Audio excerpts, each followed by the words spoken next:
The asteroid field between Proxima and Vega had been quiet for centuries, just another graveyard of rocks tumbling through the void.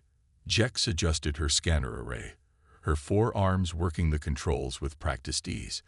As a Threnody scavenger, she had spent her life picking through the remnants of dead civilizations, but today's find would change everything. The probe drifted among the asteroids, its design unlike anything in the galactic database, angular and primitive, yet somehow elegant. The markings on its side were worn but still visible, a blue and green sphere surrounded by stars, and beneath it, symbols that made Jex's scales ripple with unease.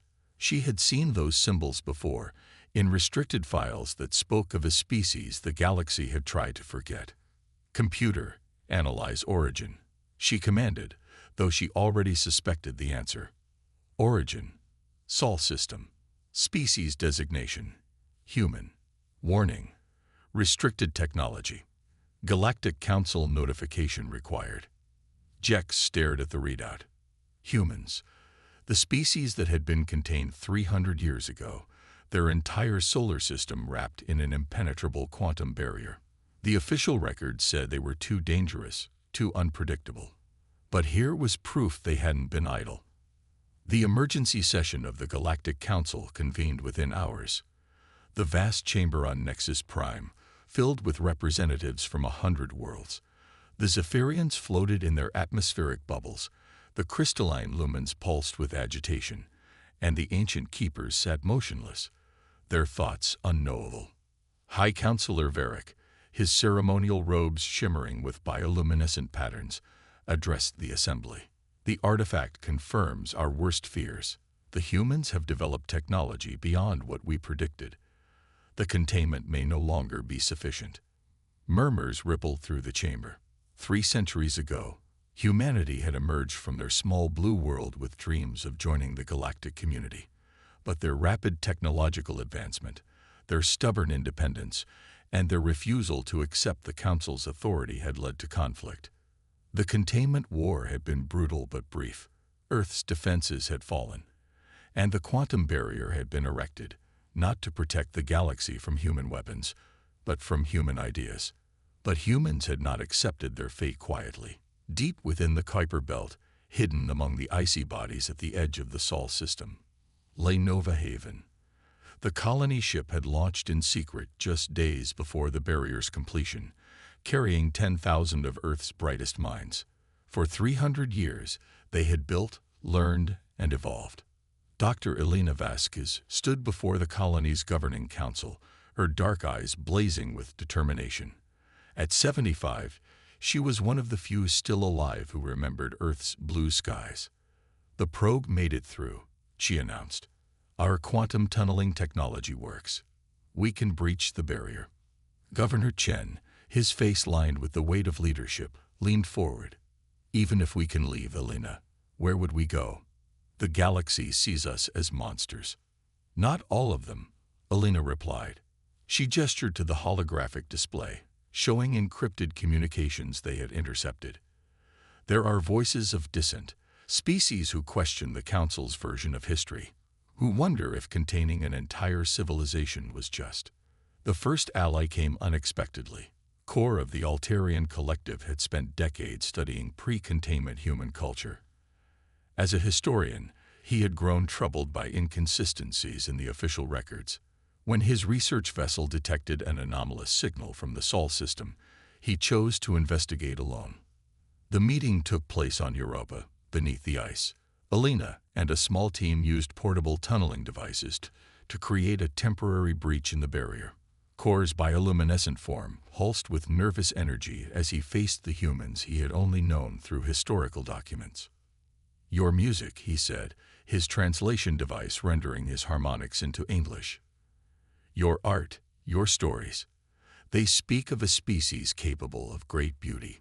The Council feared your warrior spirit, but they ignored your capacity for creation." Elena smiled, the expression strange on her weathered face. "We've had 300 years to evolve, Core.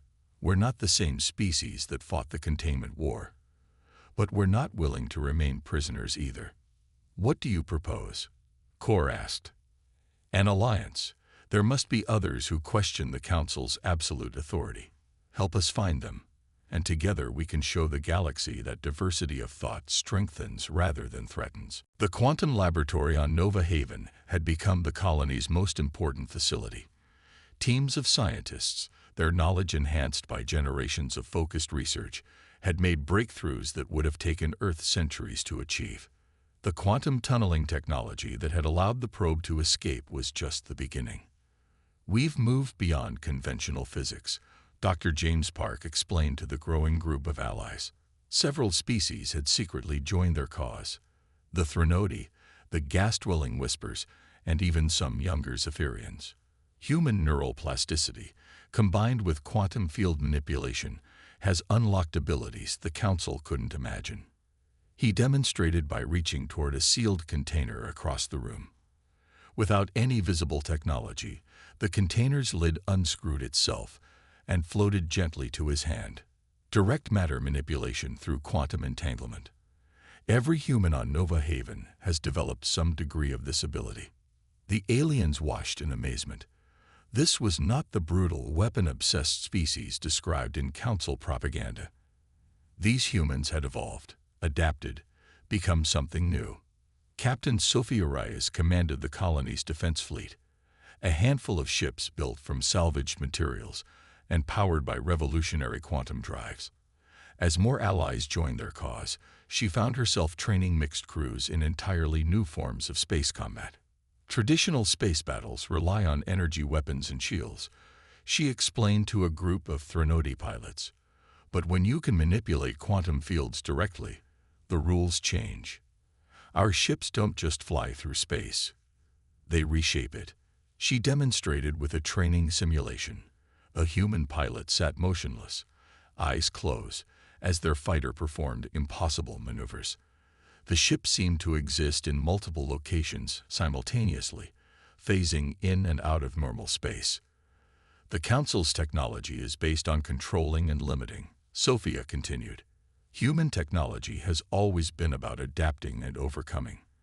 That's why they feared us. The secret alliance grew slowly but steadily.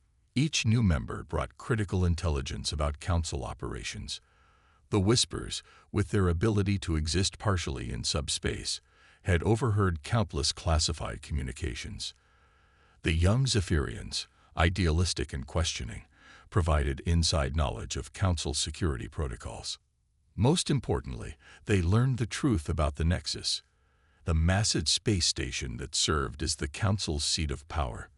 It was more than just a government building. The Nexus contained the quantum control matrix, the universe's most powerful computer system.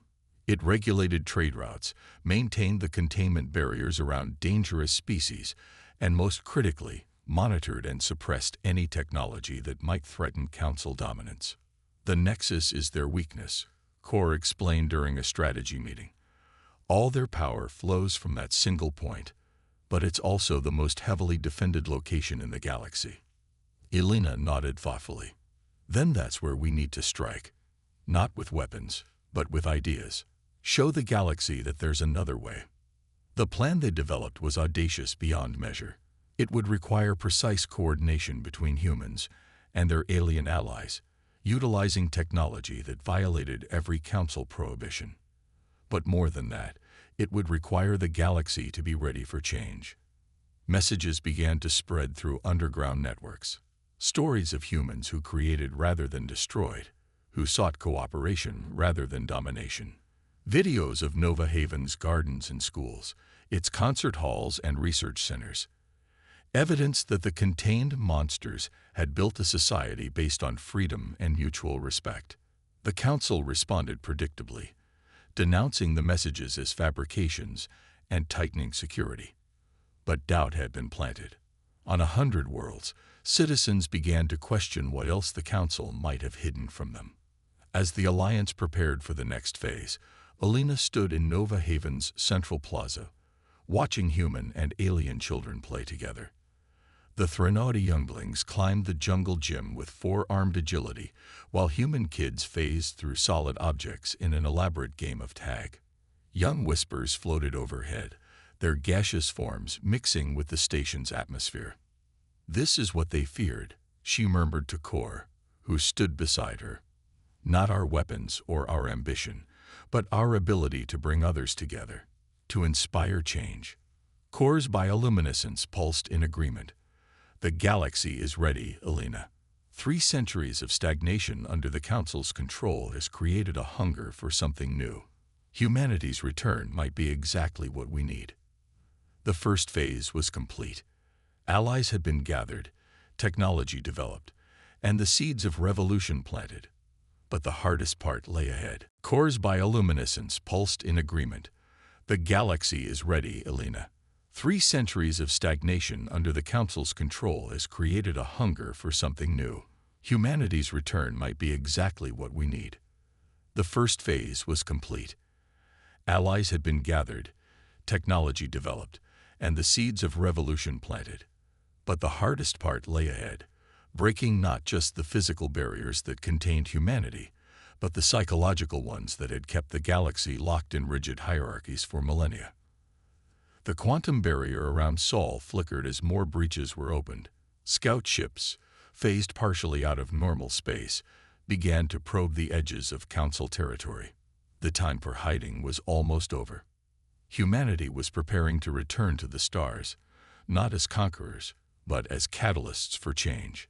The galaxy would indeed see Earth's comeback, but it wouldn't be the nightmare the Council had predicted. It would be an awakening. The quantum shipyards of Nova Haven worked around the clock. In vast chambers carved from asteroids, human and alien engineers collaborated on designs that defied conventional physics. The Liberation Fleet, as it had been christened, took shape with vessels that seemed more like living art than weapons of war. Captain Rice walked the construction bay with her mixed-species command staff. "The Harmony," she said, gesturing to the flagship's graceful curves, "isn't just a warship. She's a statement. Every line, every system, represents cooperation between our species." The Threnody commander, Vexura, clicked her mandibles in appreciation. "The hull uses our biometallic composites, enhanced with human quantum field manipulation. It can heal itself, adapt to threats." And the core, added Whisper of Storms, their gaseous form swirling with excitement, incorporates our subspace navigation with human probability engines. We can move through dimensions the Council doesn't even know exist. The transformation of humanity hadn't just been technological. Dr. Park led training sessions where humans taught their allies the mental disciplines developed on Nova Haven. The ability to directly interface with quantum fields required a fundamental shift in thinking. "Don't think of space as empty," he instructed a group of young Zephyrians. "Every point contains infinite possibilities. Reality is just the collapse of probability waves. Once you understand this, truly understand it, you can guide that collapse." The Zephyrians, with their natural affinity for energy manipulation, proved quick learners. Within weeks, they were achieving feats that had taken humans generations to master. The exchange went both ways. Alien perspectives on physics opened new avenues for human development. The breakthrough came from an unexpected source. Jex, the Threnody scavenger who had found the first probe, had been studying Council transmission patterns. Her 4 eyes widened as she spotted something others had missed. "The Nexus doesn't just control the network," she explained to the Strategy Council. "It depends on it. The quantum control matrix requires constant input from every connected system. If we could disrupt that flow..." Elena's eyes lit up. "We wouldn't need to destroy the Nexus. We could liberate it. Turn their own system into a tool for freedom." The plan evolved from a military assault to something far more ambitious. They wouldn't just break the Council's power. They would transform the entire galactic infrastructure into something new. But it required precise timing and coordination on a scale never before attempted. Small teams of mixed-species crews began infiltrating Council space. The Whisper's ability to exist partially in subspace made them perfect scouts, while humans used their quantum manipulation to hide ships from detection. The lumens, whose crystalline bodies could store and transmit vast amounts of data, became living communication nodes. The first major operation targeted the communication relay station orbiting Vega. It was a proof of concept. Could they take control of a council facility without violence? Lieutenant Maria Santos led the infiltration team. Her squad included 2 Threnody technicians, a young Lumen data specialist and core, whose knowledge of council systems proved invaluable. They phased their ship directly into the station's maintenance bay, bypassing all external security. "Remember," Maria whispered as they moved through corridors, "we're not here to destroy. We're here to liberate." The station's crew, mostly lower-tier species who served the council out of necessity rather than loyalty, offered little resistance. Many had heard the underground messages about humanity's return. When Maria's team demonstrated their peaceful intentions, the station personnel were more curious than afraid. The Lumen, Crystal Songs in Mourning, interfaced directly with the station's quantum computers. Her body blazed with data flows as she reprogrammed the relay's core functions. Where once it had filtered and controlled information, it now became a node of free communication. Within hours, uncensored messages flowed through the Vega relay. Species who had been isolated for centuries suddenly found themselves in contact. The reaction was electric. Joy, confusion, anger at centuries of manipulation. The Council's response was swift but predictable. They tried to shut down the relay remotely. They failed. Human quantum encryption, combined with Lumen data processing and Whisper subspace routing, created a system the Council couldn't crack. More importantly, it showed the galaxy that the Council's control could be broken. The success at Vega sparked a cascade. Across the galaxy, suppressed populations rose up, not with weapons, but with demands for communication, for connection, for freedom. The Alliance's secret supporters revealed themselves, providing safe havens and resources. The Council, faced with empire-wide unrest, made a fateful decision. They activated the Nexus's most extreme protocol, the Absolute Containment Program. Every quantum barrier in the galaxy began to strengthen, threatening to isolate every system, every world, creating a fragmented galaxy of prisons. "They're panicking," Governor Chen observed from Nova Haven's command center. "They'd rather rule over ruins than see power shared freely." Elena stood before the assembled fleet, hundreds of ships, their crews representing dozens of species, prepared for the final push. "This is our moment, not just for humanity, but for every species that dreams of something better. The Nexus awaits." The journey to the galactic core was unlike any military movement in history. The fleet didn't travel through normal space, but quantum tunneled between realities, appearing and disappearing like ghosts. Council defenses, designed for conventional warfare, couldn't track or target them effectively. But as they neared the Nexus, they faced the Council's ultimate defense, the Harmony Field. It was a quantum weapon that attacked consciousness itself, forcing beings into rigid, predictable thought patterns. Ships that entered the field found their crews unable to innovate, to adapt, locked into predetermined responses. The Council hadn't counted on humanity's greatest evolution. 3 centuries of quantum research hadn't just given them new technologies. It had fundamentally altered human consciousness. The Harmony Field washed over the human crews like water over stone, finding no purchase on minds that existed partially outside conventional spacetime. "All ships," Captain Rice commanded, "implement Protocol 7. Let our friends shelter in our wake." The human vessels moved to the fleet's vanguard, their quantum fields extending like protective bubbles. Within these zones, Allied crews found their minds shielded from the Harmony Field's influence. Together, they pressed forward. The Nexus itself was a marvel of engineering, a structure the size of a moon, its surface writhing with energy patterns that hurt to perceive directly. At its heart lay the quantum control matrix, the galaxy's most powerful computer system, and the seat of the High Council. The final confrontation took place not in the physical realm, but in quantum space itself. Elena, Park, and a team of the most advanced human quantum manipulators projected their consciousness directly into the matrix. They found themselves in a realm of pure information, facing the collective will of the High Council. You cannot comprehend the forces you're dealing with. Varick's consciousness thundered through the data streams. The galaxy needs order, control. Without us, chaos will consume everything. Elena's response rippled through quantum space, carrying with it 3 centuries of human growth, adaptation, and hope. Order without freedom is death. Control without consent is tyranny. The galaxy doesn't need masters, it needs partners. The battle was joined not with weapons but with ideas. The Council hurled rigid structures of thought, trying to force conformity. The humans responded with flexibility, creativity, connections that bypassed hierarchical thinking entirely. Where the Council tried to impose barriers, humanity built bridges. The turning point came when Elena realized the truth. The quantum control matrix wasn't just a tool of oppression.